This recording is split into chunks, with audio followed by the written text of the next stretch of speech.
Welcome back to Going For It with Becker. In this episode, I sit down with Scott Hodis, Vice President of Skyline Properties and the person who effectively runs one of the most successful independent real estate brokerages in the country. Skyline is the largest independent brokerage in Washington State with over 1,200 brokers, multiple offices, and billions of dollars in annual sales volume. Scott has been in this business for more than 3 decades and brings a rare combination of operational discipline, straight talk, and genuine care for the people in his organization. He has seen every version of this industry, from the pre-internet real estate to today's AI-driven landscape. And he speaks with the clarity of someone who has actually built and sustained something real. In this conversation, we talk candidly about what it takes to run a large brokerage, why most agents struggle to survive, and where leaders often get it wrong when it comes to growth, accountability, and systems. We dig into recruiting, retention, agent productivity, AI, market cycles, and the uncomfortable truth why most people don't do the basic work required to succeed. This episode is an honest conversation about responsibility, consistency, leadership, and what actually moves the needle in real estate over the long term. If you're an agent, a broker, or a business owner who wants a real-world perspective from someone who's been in the arena for decades, this is a conversation worth listening to. Let's get into it. Hi, everybody. Welcome back to another show with Going For It with Becker. And today I have not only somebody who I really respect and believe knows a lot about this business and proves to me every time that we talk that he does, which is Scott Hodis. His title is Vice President of Skyline Properties, but the reality is he actually runs the entire show. Skyline Properties is the largest independent brokerage in Washington State. And today we're going to talk about his business in Skyline Properties and what's going well and what he's looking forward to in the future, and some of the challenges that he's facing and dealing with on a daily basis. So, hi, Scott. Thanks for being here today. Hey, James. Good to see that smiling face. Yeah, good to see yours. Let's dive in. So, maybe a lot of people don't know about Skyline Properties. Can you describe Skyline in general? Sure, happy to. The company was started by Ron Hennig and Pete Lance in 1987. Ron was fatigued with paying 50% of his commission to brokerages at that time and wanted to start a 100% commission model. He started that. I joined the company in 1991 before there was cell phones and the internet. And I actually went out and showed with phone books that were the inventory by flashlight. It was a really interesting time. I actually just found my skeleton key that I used on the key boxes before. I had one of those. Yeah, remember those? So the company is a 100% commission model where we believe we want to give back as much as we can to at that time of the agents. Now we're called brokers from the state of Washington, but our real estate brokers are key to our success. We're kind of viewed as rebels in our environment around here. Not a super fan of the large models that are, I don't want to name names of companies, but we're not a franchise type company. We love assisting, helping, training, teaching, and growing our brokers. I'd say one of the things that I struggle with on a daily basis is it's really hard to get all 1,200 brokers to be going in the same direction, having them be productive in selling houses. That's the thing that we talk about most with the 10 managers in the company is how do I get these folks to be able to have more time, sell more homes, put more money in their bank account, and have a smile on their face. Well, is that a possibility to do? I mean, how much responsibility do they have in this thing? Like a lot of agents self sabotage and don't do the work and make excuses for what they're doing. And sounds like you're carrying a little bit of that on your own shoulders. I've been that sort of caretaker person pretty much my whole life, but I've learned after 35 years of doing this, I'll give them the ability, just like what you do in Fusion Growth Partners. I mean, we've known each other for 5, 6 years participating in this. You guys have an amazing program for those that want to participate fully at 100%. I don't know if you remember, you fired me twice the first 6 months that I was on your program because I knew everything and I was an all-knowing human.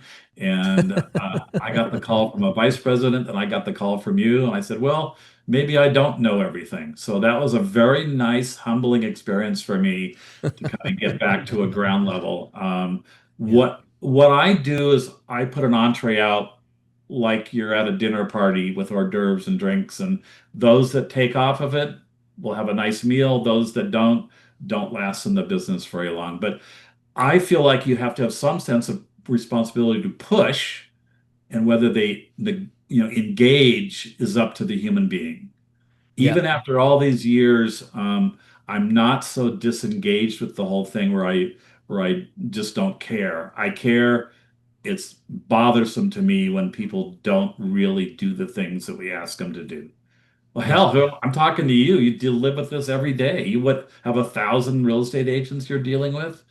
Yeah. Um, you have the same problem that I have, only with 1,000 different people and 1,000 different companies. Yeah. It is very frustrating because sometimes you feel like these people are running towards a cliff. We know they're running towards a cliff, and yet they keep running. And we say, "You're headed for a cliff. You're headed for a cliff."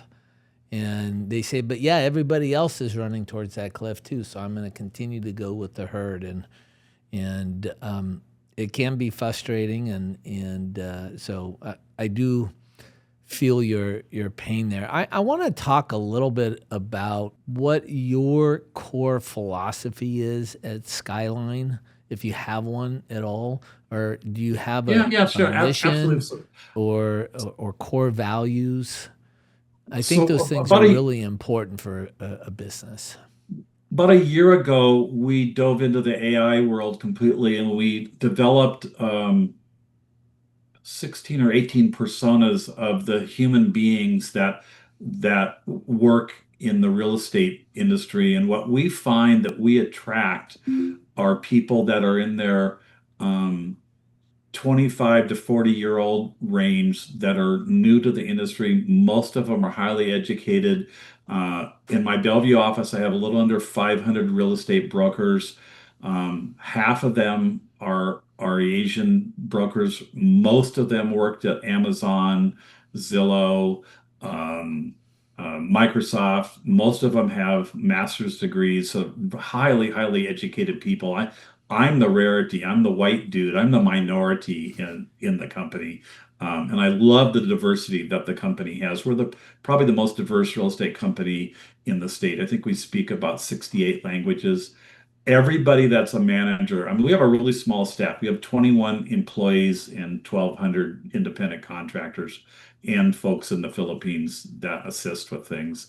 Um, every day is focused on how do we make it easier for the brokers to have a life, to learn the skills.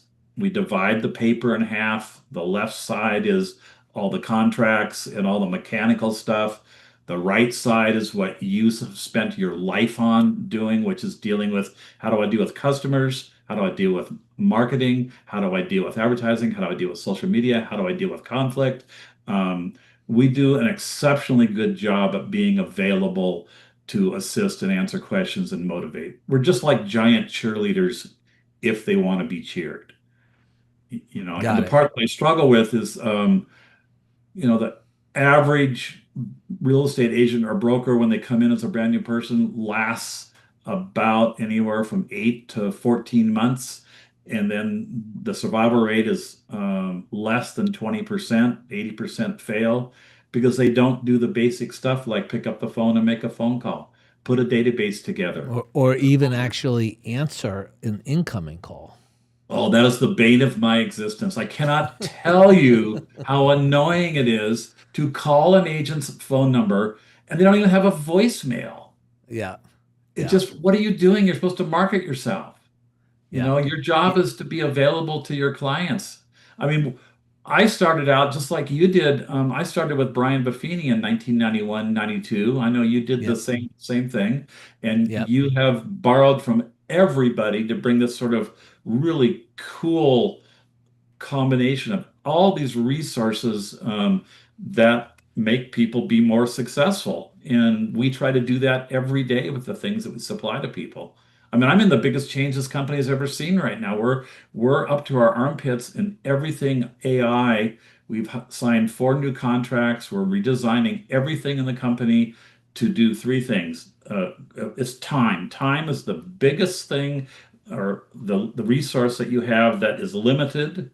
Everybody has 24 hours a day. So if I can give more time to my brokers, then they can have a better family life, and then they can possibly sell more homes and have more money in the bank and be able to relax a little bit. Yep. And the grind, it's a grind if you're not doing this in an organized way. That's why I love working with you, man, because anybody that's come into your touch, they have a better life after about the first year. Thank you for that. You know, the guy who wrote Atomic Habits, Clear, I think his name is, says that businesses don't rise to the level of their goals, they fall to the level of their systems. And it's so funny to me because, every December and January, and we're in the middle of January right now, everyone gets together and writes their goals for the year, and okay, that's great that we have goals and that we wrote them down.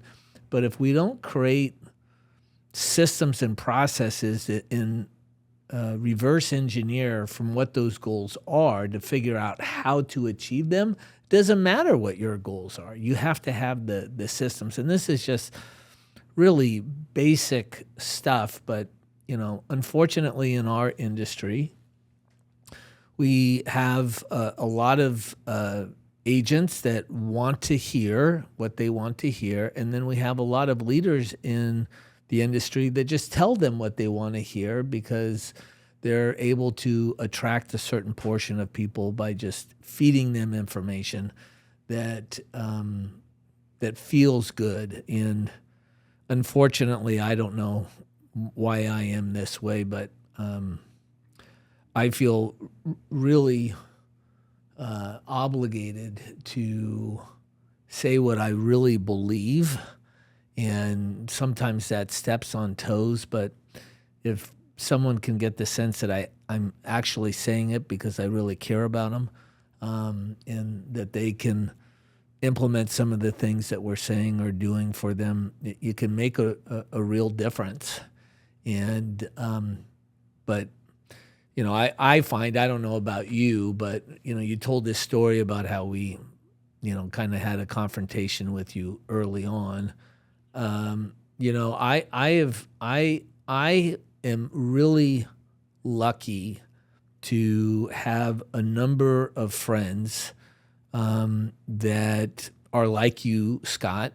Like if you see me doing something that's detrimental to myself or to my family or to my business, you're not going to hesitate to tell me. And if you don't have people like that in your life, your ability to actually get better is almost impossible because you're just feeding yourself what feels good. And I think a lot of people in our industry really gravitate to feeling good, to feeling comfortable.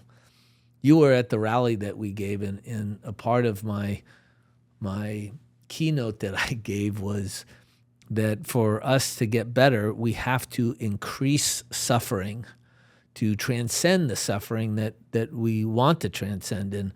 And this is a common premise and a basic philosophy that I know is true, but we all avoid it. And so, one, I want to just thank you for being that kind of person in my life. So, I mean, it's I strive to for change. I'm one of the guys that runs to the fire or to the car accident. I have my whole life. Um, I don't mind conflict. I mean, I started out in my youth being a sound engineer, touring with rock and roll bands, and so when you're there in the back and it's really loud and everything depends on you, I'm just so used to having chaos around me in my life that running a real estate company is just it's just like this giant rock and roll show that's out of control most of the time, except for when it really works. It's amazing. I mean, you were just talking about setting goals, so. Um, I have systems in place that manage what my managers do. We don't grow as a company unless we hire more real estate agents slash brokers to do more sales to get more income for the company. That's what we live for. And then on the broker side is I've had an initiative for the last year, which is just sell one more house. If you have each broker sells one more house, that's 1,200 houses that will sell. That'd be a 30% increase over what we did the previous year. And that's can be life-changing money because in where we are in King County, the average house sale price is somewhere between 985,000 to $1 million for a basic house, which is yeah, on some level outrageous. But the commission for that is 25,000 to 30,000 bucks. yeah. And the broker gets to put that most of all of that in their pocket. You We have mean a the real system. estate agent? The real estate agent. Well, so Yeah, the state of Washington 5 years ago changed agents to brokers. So when I talk yeah, about brokers, it equals agent. And so it's really confusing. yeah, I have reports I look at every week about the performance of the people that work for me, and we talk about it every week. So we have real goals and real milestones, and when people are falling out, you can see. I have ability to look at the numbers and say, so there's something going on with this person's life. I mean, literally an hour ago, I was chatting with one of my top managers in the company, and he or she, I'm not going to mention who it is, but this person struggles with having to have every answer to every question. And I said, no, no, no. My mantra is go F things up. Because if you're not messing things up, that means you're not pushing outside of what you're comfortable with. You're just talking about everybody wants to be happy and comfortable. No, real estate's about being pushed and challenged and trying new things. You fail more than you succeed in life, and you learn more from your failures. But there's a reason we've been around for 37 years and piss off everybody around us because, we're sort of rebels. But we have nice offices, we have great systems in play, and I'm looking forward to what we're going to be doing this year to make things easier for the people that work at Skyline Properties. And the other thing too that I do, I'm like this big Papa Bear. As I get all the worst of the worst things you can imagine with all these transactions going on, anybody that calls me, I treat them like they work for me, not like they're, a competitor. And I'll take the time. I've had people call me later and go, well, my branch manager or my broker's never done this. I'm coming to work for you. You yeah. know, I mean, It's. I remember one of my mentors, Kurt Reisig, who founded American Pacific Mortgage, grew it to about 4,000 employees, and they were a net branch operation. And he was telling me how he went into one of these net branches, and the guy was really struggling recruiting loan officers and that kind of thing. And a title rep came in, and the guy was a complete jerk to the title rep, a complete jerk. And then the title rep walked out, and then he looked back at Kurt Reisig, and Kurt Reisig goes, "That's why you're struggling. because Like you're an you can't, asshole. because you're an asshole." Yeah. That's exactly right. You're an asshole. Stop being an asshole, and we'll see what. ends up happening for you. So I want to just also just mention this thing about running around and effing things up. So many agents in our organization want to have whatever image that they're putting out to be perfect. And so they choose not to put anything out because they just can't get to that feeling of perfect. And I love Theodore Roosevelt's speech, the one about the man in the arena. And the favorite part about that, where he's talking about the person in the arena who is marred with dust and blood and sweat, that he says in there, because there is no effort without error. In other words, there's never perfection. It's always going to be somehow off in some way, just like this podcast thing I'm doing. It's not going to be perfect. It may not be great, but I'm going to get better as we move forward, and we're going to learn. And that's how I think most entrepreneurial companies learn. They build a product. They get it out into the market. There's a saying in Silicon Valley: if you're not embarrassed by your first product, you sent it too soon or too late. Yep, too late. Yeah, Yep. and so yeah, if there's a new agent that's watching this, just get out there, just start talking to people, get embarrassed, and you'll be better. The part that drives me insane, because I have this thing inside of me where I just don't care what people think about me. I've been this way since I've been in my 20s. It's called I don't give a shit, and I know it's crass to swear, but I just gonna go do stuff. If either you're gonna like me or you're not, and the fact that you don't like me is not my problem. It's yours. And if you don't get on the phone, so if we're chatting with people that are trying to be productive real estate agents, it's have a database that's 200 to 400 people in it, people that know and like your silly stories and like your politics and don't mind hearing from you. Call 5 to 7 of them every day. This is what I learned in 1992. Been doing it my whole life. And you just call and say hi. That's it. Yeah. 20-second to 2-minute conversation. Now you do marketing through social media, you do emails. I'm still old school. I still do the Buffini notes and Popeyes thing. I like doing parties. If you don't be the center of the spider web, you're the spider in the middle of the web. I want people to come to me. Like I just had somebody call me and say, do you know where I can get my vacuum cleaner fixed? Literally yesterday, I had somebody that called me and said, I need my roof cleaned. That means that I'm in the center of their brain for being a problem solver. And when you're that way with a couple hundred people, your real estate business just is on fire. My name is James Becker. James Becker. I am the founder and CEO of Fusion Growth Partners. I have built from scratch one of the largest mega organizations or teams in the country. We currently have close to 850 top real estate agents that work and partner with my organization. Last year, our agents sold over $7 billion in real estate, producing well over $200 million in gross commissions earned. Hope you enjoy what we're going to share. This is how it compounds. So if you take 100 people, there are going to be in Washington State, about 5 of those people are going to list their homes, and about half of those people are going to buy another property in the same market when they sell. So there's about 7 opportunities out of 100 people.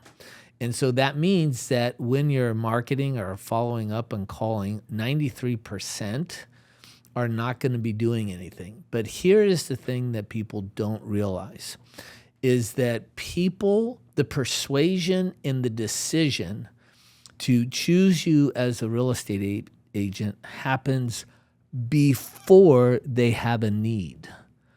And so if you go 2 years, you're now at 14%. If you go 3 years, you're now at 21%.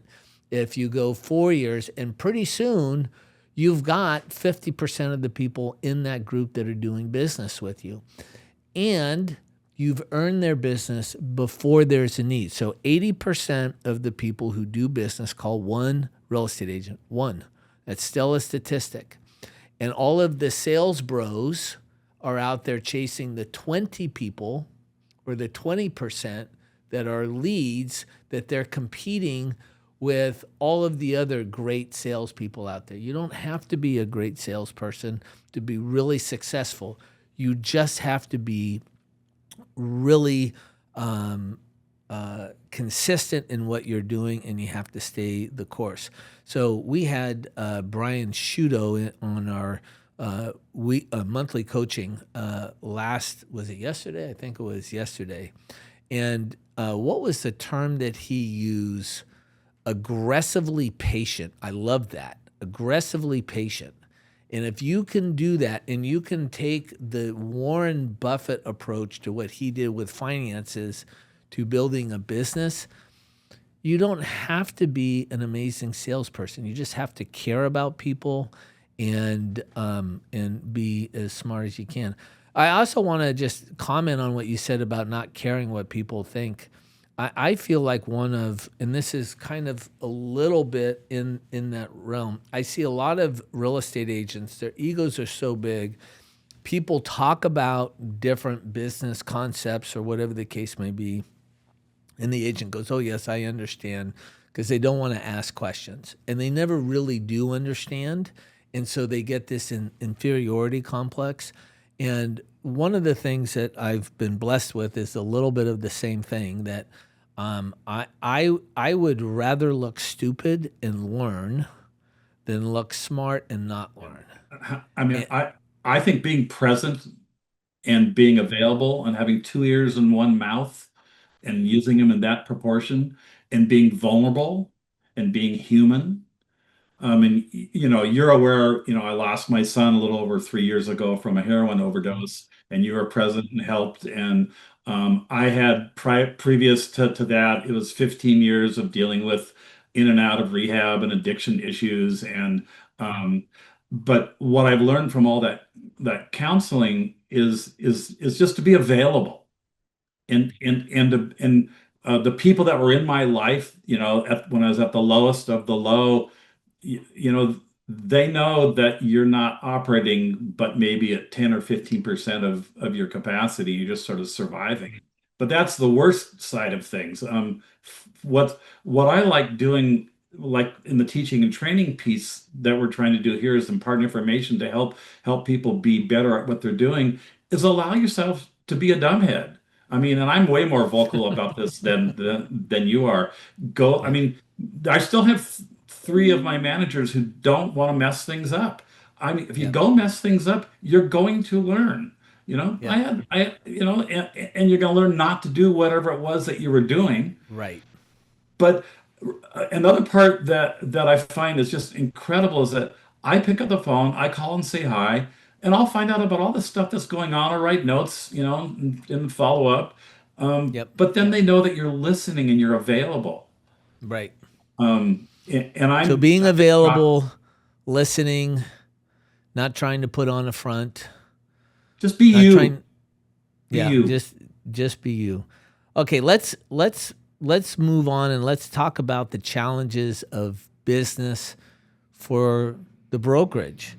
So every fast-growing brokerage faces, a lot, like, it's hard to be a broker. I mean, it's one of the worst businesses. And I'm not talking about agents. I'm talking about being a broker serving agents. Scott, what is the biggest challenges that Skyline is dealing with right now as you continue to try and grow beyond being the number one independent broker in the state? The core group of the 10 managers that run this company are frustrated daily with our competitors And we don't understand why people stay with brand XYZ when if they get a $20,000 commission check and the brokerage is taking, 8 or 9,000 of that, why they don't see the selling proposition that Skyline Properties. I mean, we invented Okay, so 100%. let's talk about that. Why do you think that they stay? I mean, because I've been in your offices. Your offices are nice. They're very professional. They're in Class A office spaces. They're easy to get to. You have really bright managers that are available all the time. Why do you think they stay? Relationships, I think because brand, like they like the big brand. Like what do you think? well, I've said forever, and I say this includes Skyline. Skyline property, it doesn't matter what color is on your card, red, green, blue, purple, orange, doesn't matter who the person is that's running the company, whether they're world famous and you see them on TV or you don't know anything about them. None of these companies are going to do anything to help you sell homes if you don't make yourself available to the resources that are there, and they get comfortable. I'll give you the best example. I started in real estate when I knew I wasn't going to have a job at the local utility here. They told me in 3 years they're going to fire 120 people. This is 1990. So I went and got my real estate license. My brother Dan and my sister Pam had been in the business. Pam had been in the business for 10 years by then, Dan about 5, 6. So my sister worked at Windermere, largest Yep. real estate company in the state of Washington. Quality company.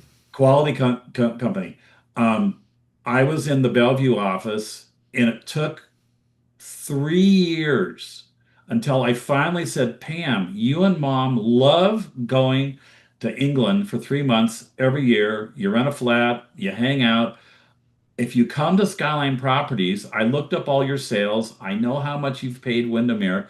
I could pay for 3 years of you going to England with mom if you come to Skyline. He goes, but I love the people here and I'm comfortable. I love the people and I'm comfortable. I said, okay, come over to the office. You're in Issaquah, drive to Bellevue, meet the people. You'll like the receptionist. You'll like the office manager because she was very personable. Took about 2 visits. She flipped over. For the last 3 years of her life, she died of cancer, 10, 12 years ago. She made tons more money, got to Okay, so go have let's talk about this as a business issue. So yeah. so how do you, as the, in essence, CEO, vice president of Skyline, how do you deal with that? How, like, some of those people just aren't gonna move. They're entrenched emotionally.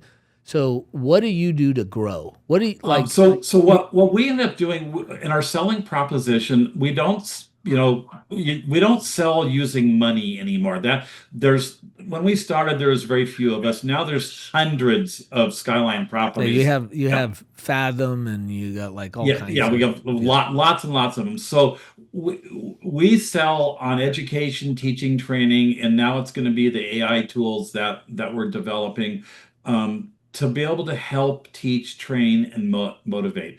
And what ends up happening is the folks that are in the middle that are selling 10 to 20 houses a year, they're By the way, you really- saw the statistics that came out the other day. People that are selling 10 are in the top 15%. Yeah, yep. So everybody wants that group of humans. We focus on the 2 to 7 sort of range because they're Got it. newer or they're struggling. And we if So we that's can your get- niche. Yeah, that's my niche. If we can get them in the office, so they can come and see, because we've been vilified for 30 years because we changed the real estate market here. Let me tell you, if you're an owner of a franchise and you're getting 50-50, 80-20, 90-10, whatever, some kind of commission plan that wasn't 100%, we forced every brokerage in the state of Washington to come up with a 100% model. And a lot of them don't like me. And they really don't like Ron. Well, I mean, it happened all over the country. So, I mean, you could be the person that they have the voodoo doll that they're sticking pins. Oh in. yeah, because they have to do that, but that's competition. And when we get them, and we talk to them, we have a really high rate of a capture rate of getting them to come over when we show them the numbers. Because all you So got why to aren't you do, talking to so why aren't you talking to more people? well, we do. We have three people in the Philippines that work. Plus, we have 10 people in the company that they're 20% of every day is communicating with outside brokers. One of the initiatives that I'm working on right now that I'm incredibly excited about is we're creating an AI tool that will be able to answer our agents' questions, which will that's all being fed by hundreds and hundreds and hundreds of questions. We've been working for months on this to feed this beast every question you could possibly think of. So that'll Yep. free up the managers to be able to spend more time marketing, and to be Yep. able to help the brokers sell more houses.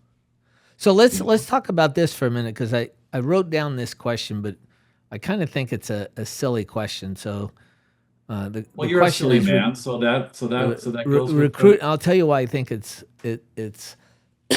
it's silly. okay. Recruiting is harder today than it was even a few years ago. What's changed most on how agents evaluate brokerages? And I look at that and I go, do they really evaluate? I don't think they do.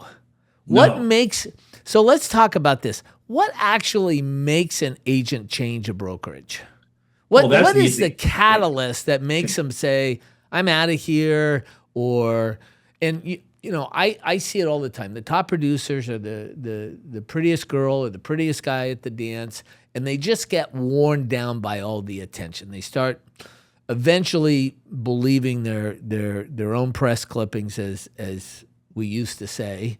Um, we're old enough to know what that means. There may Yep. be some people listening to that don't know what that means. But what actually makes an agent move?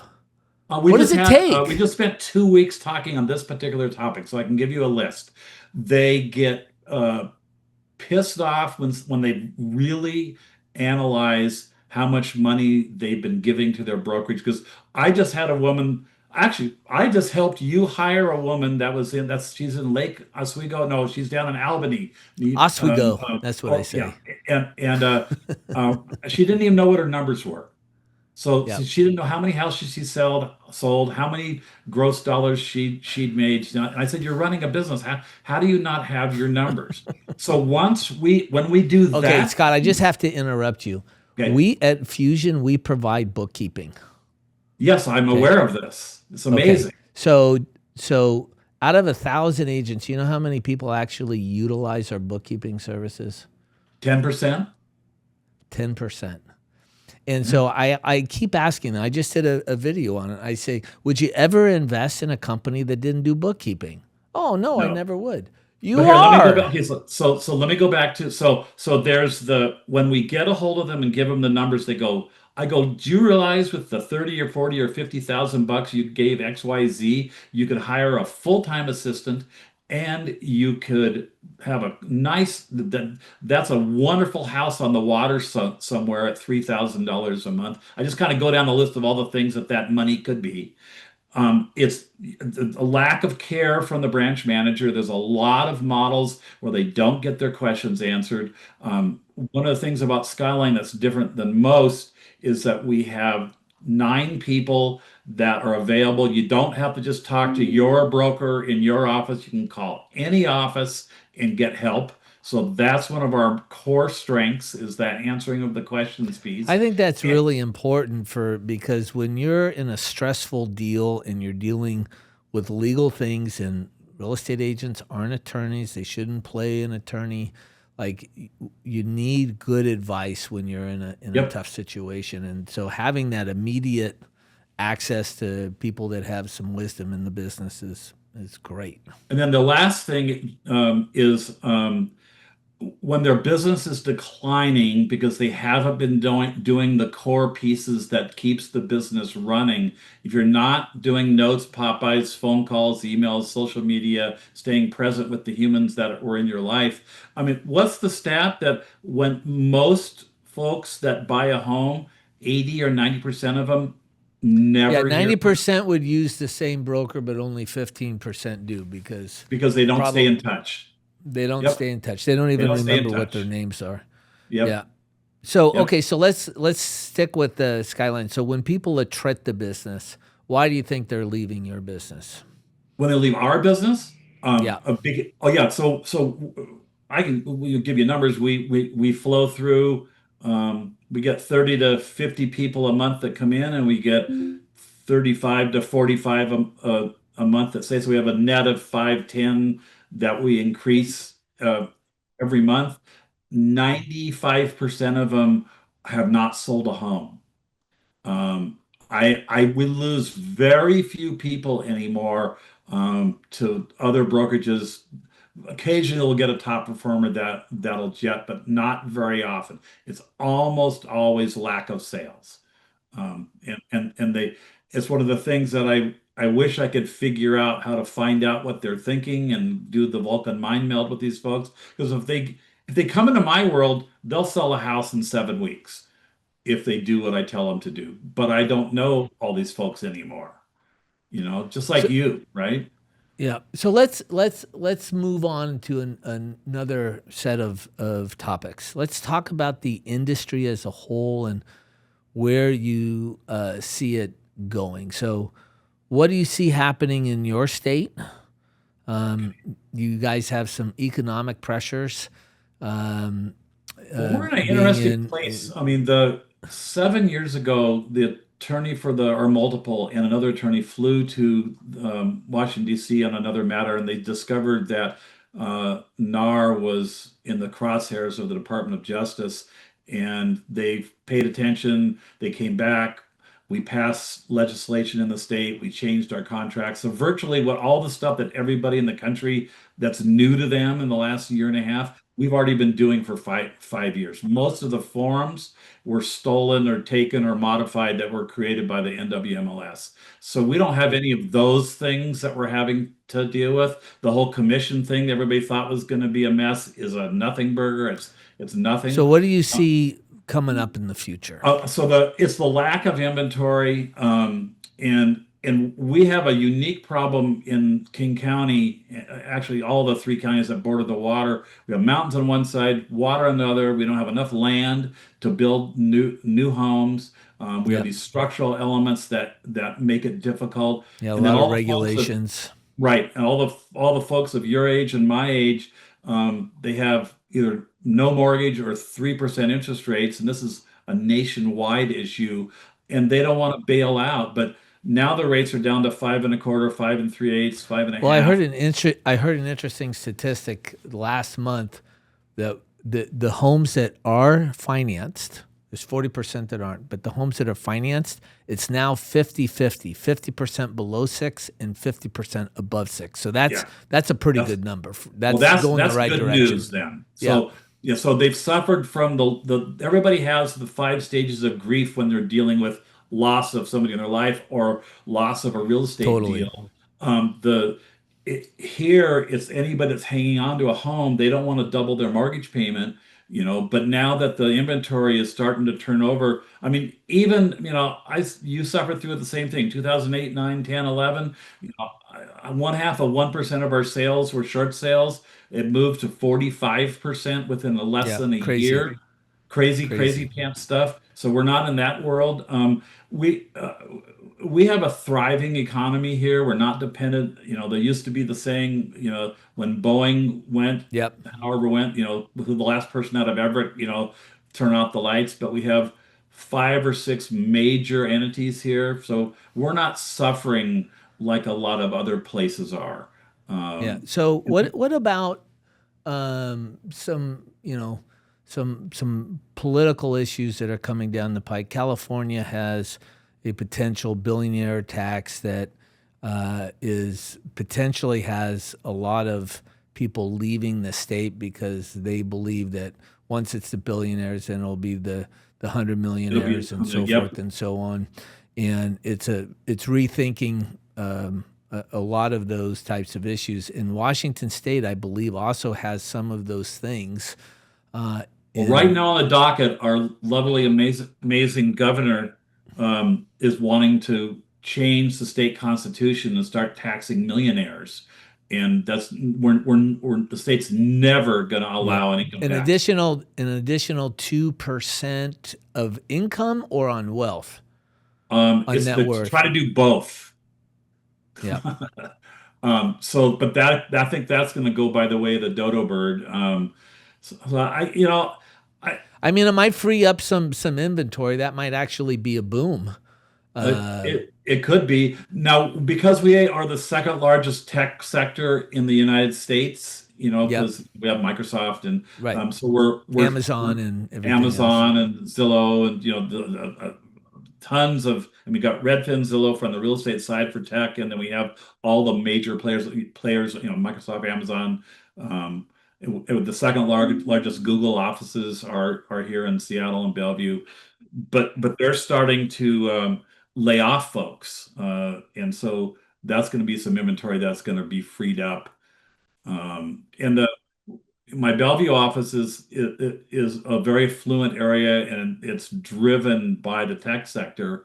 And those folks are starting to get a bit fearful with all these layoffs. I don't know what Microsoft's planning on doing, but I believe they have upwards of 60 or 70,000 people that work for Microsoft in the Bellevue Redmond area. So, and Amazon just turned on two large, huge buildings in downtown Bellevue that they put on hold when COVID happened, and those are going to house 20 or 30,000 people. So they're moving from Seattle to Bellevue. So I don't know. I have a really cavalier way of looking at all this. I was in the retail business, the high-end car audio business in the late 70s, early 80s. And the owner of my company did not care what was going on in the world. If you remember Yep. 79, the gas crisis and Yep. all of that. So Wasn't that 76? Was that 79? no, the 70, 77, right? That it was right after yeah, the 77. Iranian So hostages were no, taken. 79, because my dad was in Iran when that happened. That was Okay. 79 when they took over the embassy. Okay. But his thing was, I don't care what's happening in the world. You either sell more or I'm going to replace you. So that was well, no, that was just he had 21 stores, and he wanted increased sales. So that's been inbred in me since I've been 18 or 19 is ignore the outside influences, communicate and touch. I believe the key for running a real estate business is the same as being a real estate agent. If you are not reaching out on a daily basis, you are not going to grow, period. So you have salespeople in your company. How many touches are you doing on a monthly basis to get new people to come be at Fusion? What are In your touches? in the tens of thousands. Yeah, and so because if you don't touch, you don't have an opportunity. Yep. And if you're not Yeah, making phone calls, you can't do this by texting yep. and Tommy emailing. Hopkins, if you remember the Tommy Hopkins guy, that's old school. Oh, totally old school. Yeah, Yep. his thing was belly to belly with 20 people a day. Yeah. Yep. Yep. Well, it's no And different. I'm Brian Buffini did the same thing, and you have the same thing. 5 notes yep. a day, 5 phone calls a day. And I know we Yep. kind of repeated this whole thing several times, but anybody who's listening to this, I'm telling you, you guys and gals, go make a fool of yourself. Go be uncomfortable. Go make phone calls. Yep. In 7 weeks, you'll have 2 house sales under your belt, guaranteed, 100%. All right, Scott. Thank you for doing this. I totally appreciate it You and got it, man. My pleasure. Is fun. have a good Okay. one.